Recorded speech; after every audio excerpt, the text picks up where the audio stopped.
Hey everyone, स्वागत है आप सबका एक बार फिर से इंग्लिश गुरुकुल में। मेरा नाम है विनेश शर्मा और मैं आपको पढ़ाता हूं इंग्लिश कॉम्पिटिटिव एग्जाम्स के लिए। जैसा कि आपको पता है कि इस चैनल पे हमारा इंग्लिश ग्रामर का कोर्स चल रहा है कॉम्पिटिटिव एग्जाम्स के लिए, और उसमें हम आजकल चल रहे हैं एडवांस लेवल पे, और जो चैप्टर हम स्टडी कर रहे हैं उसका नाम है प्रोनाउन। और आज हम बात करेंगे डेमोन्स्ट्रेटिव प्रोनाउन की। तो फिर से आपसे वही रिक्वेस्ट करूंगा कि अगर आपने अभी तक हमारे चैनल को सब्सक्राइब नहीं किया तो प्लीज इसे सब्सक्राइब कर लीजिए और साथ ही बेल आइकन को दबाइए ताकि आगे आने वाले हर लेक्चर की नोटिफिकेशन आपको इमीडिएटली मिल सके। आज का हमारा जो कॉन्सेप्ट है डेमोन्स्ट्रेटिव प्रोनाउन का, उसपे मोस्टली जो क्वेश्चंस आते हैं एग्जाम में वो कंपैरिजन से रिलेटेड आते हैं। तो उसको समझने से पहले मैं आपको एक और कॉन्सेप्ट समझाना चाहता हूं, ताकि उसको समझने के बाद हमारे लिए आज का जो हमारा जो मेन कॉन्सेप्ट है उसको समझना थोड़ा इजी हो जाएगा। तो हम बात करेंगे पहले फ्रेज एंड क्लॉज की। फ्रेज एंड क्लॉज क्या होते हैं? एक सेंटेंस का ही पार्ट होते हैं। मैंने एक ये दो तीन वर्ड लिखे हैं, इन अ क्लास। इन अ क्लास से आपको क्या मीनिंग निकलता है? एक क्लास में कुछ तो मीनिंग निकला है ना, लेकिन क्या कंप्लीट सेंस आप बना पाए हैं? क्या प्रॉपर मीनिंग आप निकाल पाए हैं? आप पूरी तरह से समझ गए कि मैं क्या कहना चाहता हूं? नहीं समझ पाए हम। तो जो ग्रुप हमारा वर्ड्स का, 2 वर्ड से 3 वर्ड से 4 वर्ड से जितने भी हैं, उनसे हमें थोड़ी बहुत सेंस निकल के आए, उसे हम कहते हैं फ्रेज। अब अगर वो जो हमारा फ्रेज है उसमें अंदर अगर हम एक सब्जेक्ट और एक वर्ब का पेयर बना सकें तो उसको हम बोलेंगे क्लॉज। अब पूरी सेंस क्लॉज से भी नहीं निकलेगी, पूरी सेंस हमें सेंटेंस से ही निकलेगी। लेकिन कई बार क्या होता है, हमारा जो सेंटेंस होता है वो 2 या 3 क्लॉजेस से मिलके बना होता है। तो हम फ्रेज तो आप समझ जाओगे। अब जैसे मैं आपको क्लॉज का एग्जांपल देता हूं। ये जो सेंटेंस मैंने लिखा है, he has a chain which is made of gold. अब अगर इस सेंटेंस में मैं ही हैज अ चेन यहां पे फुल स्टॉप लगा दूं, ही हैज अ चेन, तो मेरा सेंटेंस कंप्लीट हो जाएगा, कोई उसमें प्रॉब्लम नहीं है, पूरा मीनिंग मेरा कन्वे हो जाएगा। लेकिन अगर मैं ये कहूं, इसको मैं हटा के यहां पे कर दूं which is made of gold, which is made of gold, अगर मैं इसको ब्रेक करता हूं यहां से, ये मेरा सब्जेक्ट है, ये मेरी हेल्पिंग वर्ब है, ये मेरी मेन वर्ब है, ये प्रेपोजिशन है और इस प्रेपोजिशन का ऑब्जेक्ट है। तो हमने देखा कि इस केस में सब्जेक्ट भी है, हेल्पिंग वर्ब भी है, मेन वर्ब भी है, लेकिन इसके बावजूद which is made of gold, जो सोने की बनी हुई है, उसका जो मेरा मीनिंग है ना पूरा कन्वे नहीं हो रहा कि वो कौन सी चीज है आखिर जो सोने की बनी हुई है। तो जब हमारा पास्ट सेंटेंस का वो पार्ट या वो ग्रुप ऑफ वर्ड्स जिसमें सब्जेक्ट और वर्ब का पेयर भी बन जाए, लेकिन उसके बावजूद भी जो हमारी सेंस है ना वो कंप्लीट ना हो, उसे हम बोलते हैं क्लॉज। तो इस क्लॉज की सेंस को पूरी करने के लिए हमें ये एक और इसका कुछ पार्ट में इसके आगे और ऐड करना पड़ा, अब तब जाके हमारे सेंटेंस कंप्लीट हुआ। यानी कि अब इस केस में क्या हुआ कि हमारे पास 2 क्लॉज हो गए, एक ये क्लॉज हो गया, एक ये क्लॉज हो गया। ये वाला क्लॉज जो हमारा स्टार्ट हुआ विच से, और जिनको हम बोलते हैं कंजंक्शन। तो जो कंजंक्शन हमारा क्या काम करते हैं सेंटेंस में आप पढ़ चुके हैं, अगर आपको पास्ट स्पीच का बेसिक भी पता है कि जो कंजंक्शन होते हैं वो 2 वर्ड्स को, 2 फ्रेज को या 2 क्लॉज को जोड़ने का काम करते हैं। तो ये हमारे लिए जानना जरूरी था।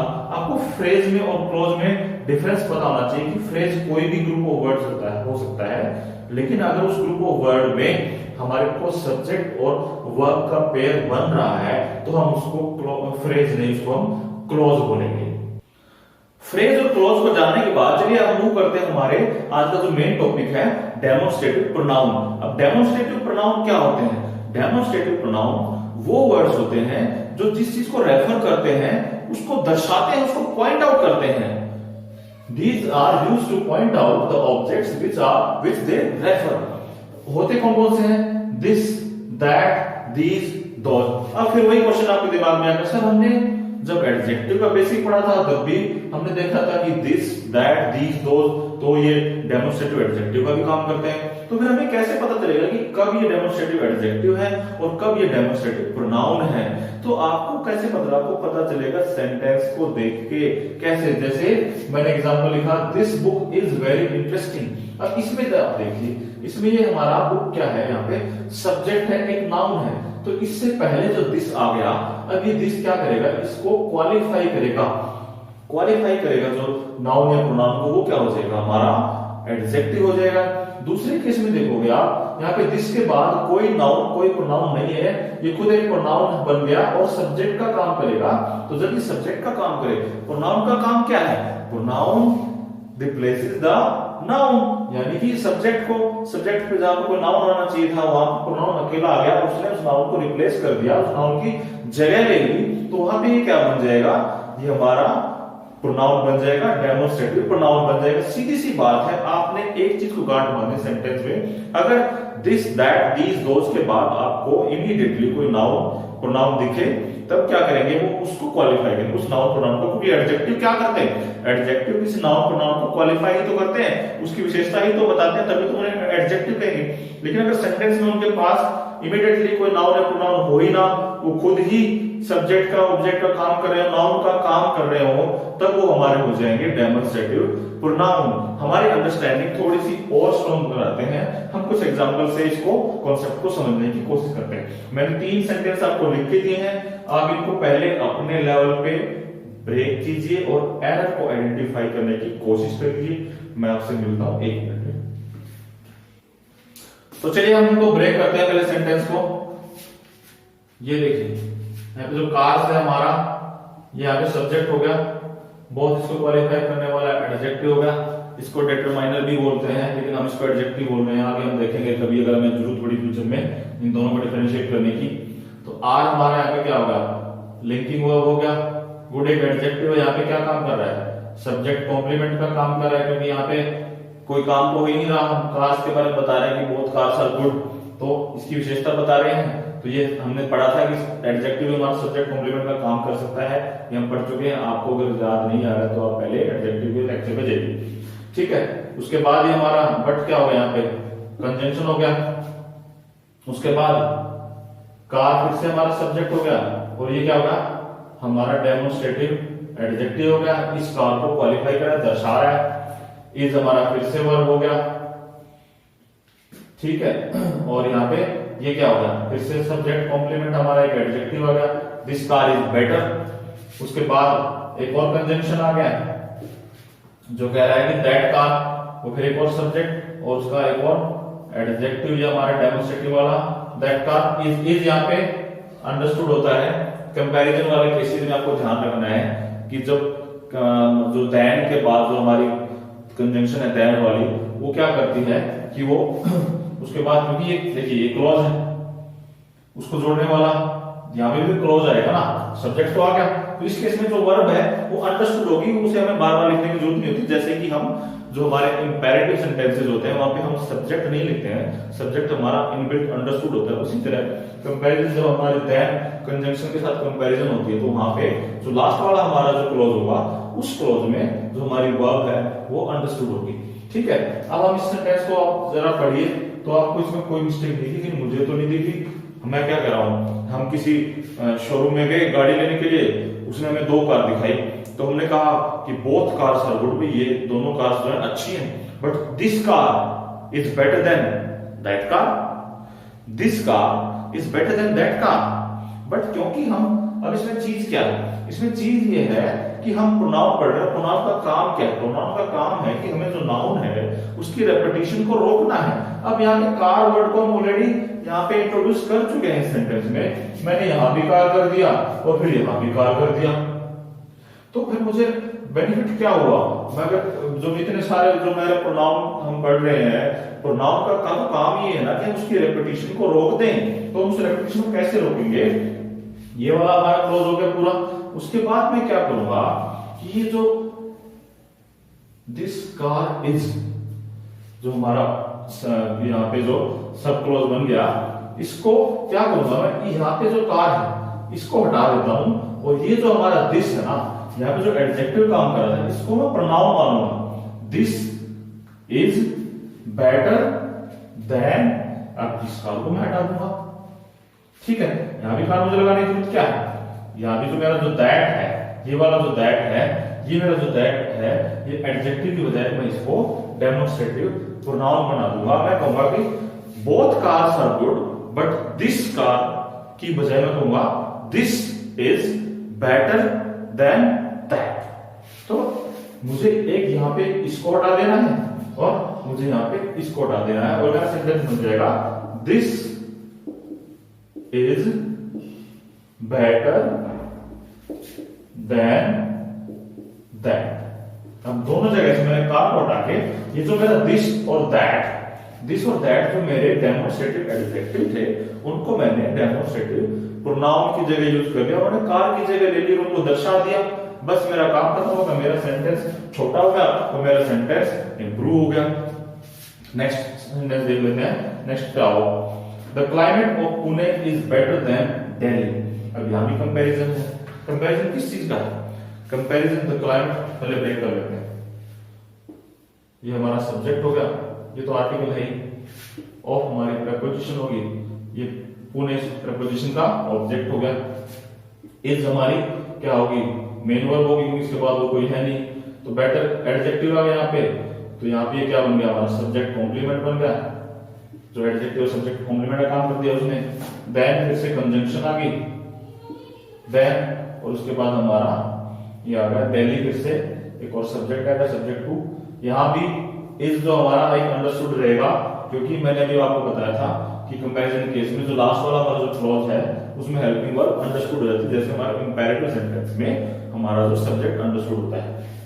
अब मुझे बताइए, जो जो सबसे पहले मैं आपको एक चीज बताना चाहता हूं, जब भी हम कंपैरिजन करते हैं, जो कंपैरिजन होगा तो या तो सब्जेक्ट का सब्जेक्ट के साथ कंपैरिजन होगा, ऑब्जेक्ट का ऑब्जेक्ट के साथ कंपैरिजन होगा, और कंपैरिजन हमेशा सिमिलर चीजों में होगा। अब इस केस में हमारा जो सब्जेक्ट है वो है क्लाइमेट, क्लाइमेट ऑफ पुणे, ठीक है। क्लाइमेट का कंपैरिजन हम कर रहे हैं दिल्ली के साथ, क्या है पॉसिबल है? भाई जो क्लाइमेट है पुणे की, मैं कह रहा हूं कि वो दिल्ली से बेहतर है, जबकि मुझे कहना तो ये चाहिए ना कि जो पुणे की जो क्लाइमेट है वो दिल्ली की क्लाइमेट से बेहतर है। तो जो कंपैरिजन है वो क्लाइमेट का हो रहा है, न कि एक तो मैंने क्लाइमेट ले ली, दूसरी मैंने सिटी ले ली। दोनों सिमिलर चीजें होंगी तभी तो कंपैरिजन होगा ना। यहाँ पे क्या हो जाएगा, मैं ये कहना चाह रहा हूं कि the climate of Pune is better then the climate of Delhi. ये मैं कहना चाह रहा हूं कि the climate of Pune is better then the climate of Delhi. अब फिर वही बात आ जाएगी, अगर मैं दोबारा से द क्लाइमेट मैंने यहां भी लिख दिया सब्जेक्ट को और मैंने यहां भी लिख दिया, तो फिर इसकी रेपिटेशन को बचाने के लिए मैं ऐसा कौन सा प्रोनाउन यूज करूं जिससे मेरा सेंटेंस सुंदर भी लगे और छोटा भी हो जाए। तो इसके लिए मैं क्या करूंगा, the climate of Pune is better then, यहां पे मैं लिख दूंगा दैट, और ऑफ दिल्ली एडजेक्टिव रहेगा, तो मेरा सेंटेंस बन जाएगा नया वाला, the climate of Pune is better than that of Delhi. इस जगह मेरा सिंपल ये आ जाएगा, the climate of Pune is better than that of Delhi.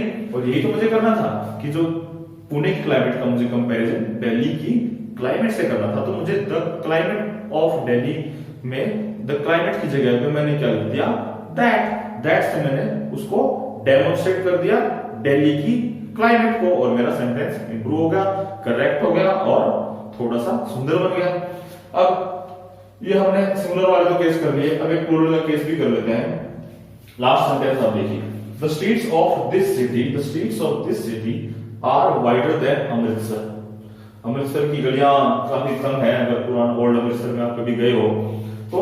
यहां पे मैं वही कह रहा हूं कि यार हम कंपैरिजन किसका कर रहे हैं, हम ये कह रहे हैं कि जो इस शहर की गलियां हैं, शहर की जो स्ट्रीट्स हैं वो अमृतसर से वाइड है। यार अमृतसर से वाइड कैसे हो सकती है?